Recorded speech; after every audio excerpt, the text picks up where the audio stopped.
estamos de volta ao programa Fino Trato e quem eu tenho aqui em nossos estúdios é a doutora Priscila Goldenberg, nossa consultora na área de advocacia e direito familiar. Olá, Priscila, tudo bem? Olá, Mara, um prazer retornar e conversar com o público a respeito de algumas questões relacionadas ao direito de família. Com certeza. A Priscila, em termos de agenda, nos concedeu esse espaço, já deveria ter retornado, vou repreendê-la em público, mas estará conosco muitas vezes. Prometo que não vou demorar outra vez. Promessa é Promessa dívida e eu cobro. público. E eu cobro. Fica tranquila. Você sabe que eu cobro. Com certeza, é um prazer estar aqui. Ah, que bom. Priscila, nós vamos falar um pouquinho hoje a respeito do momento do divórcio. Muitas coisas a serem decididas, num momento difícil, um momento de dor, de ruptura. Eu gostaria que você nos ajudasse a elucidar e também orientar, após essa elucidação, passos, enfoques, enfim. Então, eu gostaria de começar dizendo que realmente a dor da separação é uma das piores dores que existem, principalmente porque o indivíduo fez um plano de vida. Sim. E é um castelo de areia que desmoronou. Com certeza. Então, realmente é muito difícil. Entretanto, é muito importante que a pessoa não tenha um repente, como por exemplo, descobriu que o marido tem outra, pega e joga a roupa pela janela. Nada disso. Por quê? Porque a separação, o divórcio, exige preparo, Mara. Se a pessoa não se preparar, a coisa não vai andar bem. Deixa eu explicar um pouquinho melhor. Diversas questões, elas devem ser tratadas num divórcio. Quais são as questões? Nós temos que discutir sobre a guarda e visita dos filhos, se o casal tem filhos, com quem vão morar. Nós temos que decidir sobre questões de pensão alimentícia, seja para os filhos ou seja para o cônjuge, e a partilha dos bens. O casal tem patrimônio e esse patrimônio tem que ser dividido. Lamentavelmente, muitas pessoas, não vou dizer que é todos, claro que não, mas existem pessoas que o poder do dinheiro é muito importante. O dinheiro é quase um Deus. É um Deus. É um Deus. É um Deus. Não quis dizer, mas é um Deus. É um Deus. Muitas pessoas é um Deus. É um Deus. E dentro disto, as pessoas ficam cegas e fazem coisas horríveis que devemos nos ater a elas. Deixa uma questão. O momento é difícil. Como você falou, deve existir um preparo para essa situação. Ninguém conhece uma pessoa hoje e se casa com ela amanhã, pelo menos não alguém em sã consciência. O mesmo raciocínio eu acredito que deva ser utilizado se caso venha haver uma ruptura. Ou seja, claro, esse seria o mais racional, o que não ocorre nesses momentos. Dizem que a gente conhece uma pessoa profundamente na hora do divórcio, exatamente. Porque a pessoa tem atitudes muitas vezes inesperadas, irracionais. Então, como é que eu começaria falando sobre esse preparo? Todos nós, o público em geral, já ouviu alguém dizendo assim, ele fez, me fez uma partilha desigual, ele desviou o nosso dinheiro. Já tive muitas Isso amigas é com essa muito situação. comum. E agora, o que eu faço? Aí começamos a questão da preparação. Eu preciso explicar ao público, a você, Mara, o seguinte. Nós, advogados, nós, população, não temos capacidade, não temos poder para bloquear um patrimônio, para quebrar o sigilo bancário de uma pessoa, para fazer busca e descobrir aonde tem conta bancária, aonde tem ações, onde estão as cotas da sociedade, das empresas. Nós não temos esse poder. Entretanto, os juízes, o poder judiciário tem esse poder. O que cabe a nós, advogados, é entrarmos com medidas judiciais pedindo ao juiz que quebre o sigilo bancário, que verifique, que bloqueie o desvio de cotas patrimoniais. Porque, veja bem, vamos por um exemplo que não é tão raro assim. Um indivíduo é um empresário, o dinheiro dele está na empresa. Quando ele percebe que o casamento vai dar errado, ele desvia esse dinheiro, ele pega o dinheiro que está no banco e põe para outro lugar, põe na conta da mamãe, da titia. E na hora que começa o processo de divórcio, quanto que temos na conta bancária? Nada, absolutamente nada. E como é que vamos dividir o nada? Só que a pessoa se preparou antes, desviando. O que nós podemos fazer para evitar isso? Entrando com medidas judiciais que existem, estão aí para serem tomadas em que o juiz bloqueia o desvio, o juiz bloqueia a conta bancária, o juiz faz perícia na empresa. Isso eu gostaria de perguntar isso. Faz um retroativo, doutora Priscila? Ele faz, o juiz determina um perito judicial para avaliar a empresa, para verificar se houve desvios. Esta é uma forma de se preparar. Então, nós não devemos simplesmente deixar o nosso emocional nos levar, predominar. O que nós devemos fazer é contratar um profissional para que ele tome as medidas e nos oriente. Precisamos pedir um bloqueio?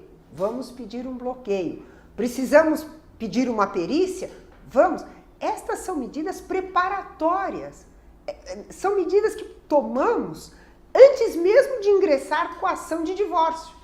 Em outras palavras, doutora Priscila, eu acho que assim, eu acho não, que eu não sou achista, como eu costumo dizer, mas eu acho que, de novo, o que se propõe é que haja um cérebro racional, porque a dor é tão grande que muitas pessoas, principalmente as mulheres que ficam mais sensibilizadas, nós somos mais emocionais, é um claro fator. Que sim, claro Ou seja, que sim. Ficamos descompensadas, a pessoa fica descompensada. Na verdade, o advogado de família, ele é justamente a pessoa que tem atitude racional, porque ele não está emocionalmente envolvido, e conhece as medidas que podem ser tomadas para proteger essa pessoa que está em grande sofrimento. Grande sofrimento. E pior, Mara, temos um problema mais grave. Nós, mulheres, ainda ligadas aos filhos, sempre estamos preocupadas com o nosso sofrimento e que as crianças sofram menos. E você sabe que, todos sabemos, lamentavelmente, que as crianças são muito usadas nesse divórcio. momento. São os pais falando mal da mãe, é mãe falando mal de pai. É uma coisa horrorosa. Porque essas crianças, elas têm a mínima culpa. É a ruptura de uma família e não de um casal. Exatamente. E aquelas crianças sofrem com isso e são utilizadas de forma impiedosa. É lamentável como são utilizadas. E por quê? Principalmente pelo dinheiro. A gente poderia dizer, acho que também, que o dinheiro ele é utilizado como uma forma de punição também, não é? Claro que sim. De punição, para não dizer vingança. Eu diria sim, para dizer vingança. Eu vou tirar o dinheiro dele porque ele saiu com a outra, ela me traiu, então eu vou acabar com a vida dela, utilizando as crianças. A questão da pensão alimentícia, que outra vez envolve dinheiro. Sim. Então, eu não vou dar dinheiro para ela. Espera um pouquinho, meu amigo, não é para ela, é para os seus filhos. Ela é quem vai administrar. Você não pode querer tirar o seu filho de uma bela escola e colocar numa escola de um nível inferior só porque você está se divorciando. Então, não existe ex-filho, não é, Priscila? Não existe ex-filhos. Não existe ex-filhos, mas na prática existe. Lamentavelmente. Nossa, então, eu acho que a grande mensagem é que todo este preparo, a coleta de provas. Então, muitas vezes no escritório aparece uma cliente, eu digo assim, você sabe me dizer aonde o seu marido tem contas bancárias? Doutora, não tenho a menor ideia. Então, como é que eu vou procurar? Eu não tenho a capacidade. Você sabe quanto o seu marido gasta no cartão de crédito? Não tenho a menor ideia. Você sabe quanto vale a empresa da família? Não tenho a menor ideia. Então, todas estas informações relacionadas a dinheiro, elas vão auxiliar e nós temos que saber como obtê-las, tanto no que diz respeito à partilha, como no que diz respeito à pensão alimentícia. Porque a pensão alimentícia é baseada no que a pessoa tem e pode pagar. E tudo isso influencia muito num divórcio menos sofrido. Eu insisto que é menos sofrido, porque é sofrido. Porque o sofrimento é inexorável, não há como você evitar. Mas, apesar do sofrimento, você conseguir ter uma situação econômica minimamente aceitável, que não baixe tanto o seu padrão que tinha antes, então você está minimizando o grande sofrimento. O que eu diria, doutora Priscila, é que uma questão até de saúde, porque nós sabemos que com uma dor dessa o organismo sofre. Se não, além da dor da perda dessa família, que houve uma ruptura, a situação econômica não for observada com cautela, você vai ter uma dor tão grande quanto, não é? Sim, porque a sua saúde não vai estar mais no seu apogeu. Conclusão, o seu organismo talvez precise de alguns cuidados, etc, que envolvem dinheiro. Os seus filhos também podem ter uma queda imunológica, como é comum. É comum aparecerem doenças psicossomáticas após um divórcio? É raro os casos que eu tenho no escritório que, associado principalmente nas crianças, eu não recomendo uma psicóloga. Com certeza. É fundamental, é um apoio para uma nova realidade. Veja, as questões do divórcio, elas são graves. Os amigos não serão mais os mesmos. Não. Muitos amigos que você acreditava neles, você acredita que agora passaram a defender o marido. Exatamente. E te abandonaram. A ruptura do meio social. Então, tudo isso precisa de um apoio psicológico fatal. Fatal. Para que haja até saúde. Eu gosto muito de abordar. A palavra é saúde. É saúde, mesmo. Para que haja saúde. Não há outra forma da gente conseguir abordar. Principalmente porque se a pessoa entrar em depressão profunda ou tiver surtos de ansiedade profunda, eles acabam indiretamente atrapalhando o profissional da área de direito de atuar. Porque nós estamos atuando de maneira fria. Só que muitas vezes o próprio cliente não nos permite. Ai, doutora, como é que eu vou pedir a prisão do pai dos meus filhos que não paga a pensão? Isso é uma pergunta usual. Veja, estamos falando do dinheiro não pago. Ninguém quer prender ninguém. Nós não queremos... O advogado de família não tem o mínimo interesse em prender ninguém. Com certeza. O que nós queremos? Que o pai cumpra a obrigação de sustentar o filho dele. Não é nem o meu, é o dele. É dele. Como diz o juiz, cumpra-se a lei. Cumpra-se a lei. Exatamente isso. Não é? Agora, existe sim a questão emocional. As mulheres não são mais assim, digamos assim, essa questão, que dó, entram muito pelo lado assim, se sentindo vitimizadas, querendo poupar. Olha, é o ir e vir, eu diria. Ela avança no processo, recua, avança. Eu ouço muito essas questões. É verdade isso, mas a nossa sociedade tem evoluído muito. Com certeza. E aquela mulher sofredora, vítima de 20 anos atrás, ela devagarinho está diminuindo. Hoje em dia são profissionais, são executivas e são mulheres que já não são tão choronas. Tá? Então, claro, aquela ligação com os filhos, aquele sentimento de proteção, isso não vai deixar de existir nunca. Mas elas já são um pouquinho mais... Principalmente, Mara, que é muito importante que o público entenda isso. Quando a mulher não depende economicamente do homem, ela tem mais autoestima, autoconfiança, ela não depende daquele prato de arroz e feijão como as nossas avós dependiam. Sim, com certeza. Então, isso fortalece ela e dá mais coragem de enfrentar a nova realidade. Mas veja, ainda é muito comum a dona de casa que chega lá, que depende do prato de comida, que depende de tudo. Mas, graças a Deus, eu digo, estão diminuindo. Estão diminuindo. Então, são mulheres como nós que trabalhamos, que já estamos não estamos nesse patamar não de dependemos. Se estamos com os maridos, é por amor, mas não por necessidade econômica. É como dizemos, né? É por opção e não por falta de opção. Exatamente, não é isso aí. Então são opções. Doutora Priscila, em relação, eu gostaria de colocar a questão assim do patrimônio, como que fica isso? A sucessão entra nesse momento ou não? Não. Vamos explicar. Veja bem, quando nós nos casamos, a nossa preocupação, todas nós, é do bolo, do vestido, da festa. Encantadas. A grande maioria, eu diria. As flores. E nós não nos preocupamos com uma única palavrinha que existe na certidão de casamento, que neste momento é a mais importante, que é o regime de bens.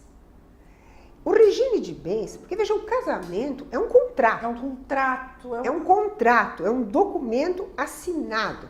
E se uma vocês palavra... olharem, é um contrato. E eu brinco que é o único contrato na humanidade que sempre acaba. Por que ele sempre acaba? Porque o casamento acaba de duas formas. Ou com divórcio, ou com a morte de uma das pessoas. É um fato. Então, ela sempre acaba.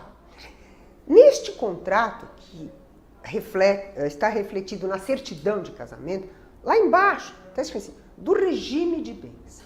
O regime de bens nada mais é a forma como vai ser regido o patrimônio do casal. O nosso código, ele apresenta 4 modalidades de regime de bens, dos quais, se o casal não fizer um pacto antinupcial, o regime é o da comunhão parcial de bens. O que significa o regime da comunhão parcial de bens? Todo o patrimônio que o casal adquiriu durante o casamento, com trabalho, seja de um ou seja de ambos. Em caso de divórcio, este patrimônio tem que ser dividido meio a meio.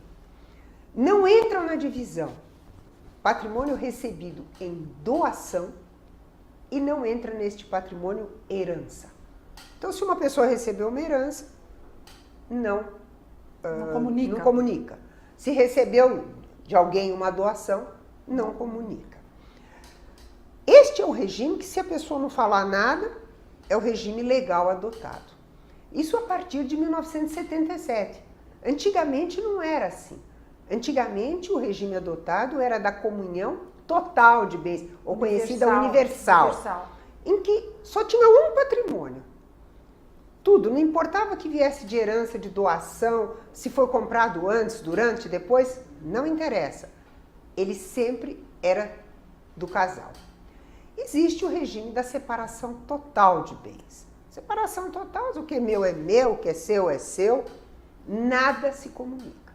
Existe um último, que no Brasil praticamente consta lá do código, mas ninguém se atenta a ele, que chama participação final dos aquestos, que é uma cópia do modelo americano, em que se faz uma contabilidade do que cada um colocou durante o casamento. Mas eu te confesso que... utilizada no Brasil. Praticamente nada. Então, assim, se um casal se casar e não fizer nenhum pacto anterior, comunhão parcial de bens. Nesse ponto é muito interessante, porque muitas vezes, mas fui eu que trabalhei, eu que fiz, ela ficou só no shopping passeando. Não existe eu no casamento, é o nosso. A comunhão parcial de bens nós podemos encarar como a existência de 3 patrimônios. O que era dela de antes de casar, do que recebeu de herança e do que recebeu de doação. O que era dele de antes de casar, recebeu em herança e recebeu em doação. E o patrimônio construído durante o casamento. Uma ressalva que é uma pergunta quase diária. Eu tinha uma casa de antes. Eu vendi durante o casamento e comprei outra. Essa casa comunica ou não? Se o valor for igual, não comunica. Só um minuto, eu tenho que interromper. Olha a importância de um bom profissional. Essa colocação que ela fez agora, ou seja, exige uma perícia por parte do profissional para que se averigue. E mais importante do que a perícia... 2 minutos, Priscila. Então, vou ser rapidinho. Mais importante é que a pessoa tenha conhecimento desse fato. Porque na hora que ele vender o patrimônio e comprar o outro, coloque na escritura que o patrimônio veio de um patrimônio passado. Acaba a discussão. A palavra subrogação, que nós advogados usamos, está configurada, não se divide em nada. Gente, é por isso que ela vai voltar. Isso aqui é um programa de educação, acima de tudo, de informação, porque faz toda a diferença. Evita dor, sofrimento, traz qualidade de vida, saúde, bem-estar, alegria. Uma linha. Lembre-se disso, casamento é um contrato. Importante, flores, véu, grinalda, ou seja lá o que for, viagem, lua de mel, mas é um contrato. E contratos são usados na hora da dor. Nunca se esqueçam disso. Então, é importante o detalhe. Doutora Priscila, é tanta coisa que a gente quer perguntar. Mara, é um prazer. Eu virei quantas vezes nós combinarmos. Nossa consultora. É a nossa obrigação orientar a população. Com certeza. O Fino Trato hoje fica por aqui e aguardamos vocês na próxima terça. Uma ótima semana e até lá.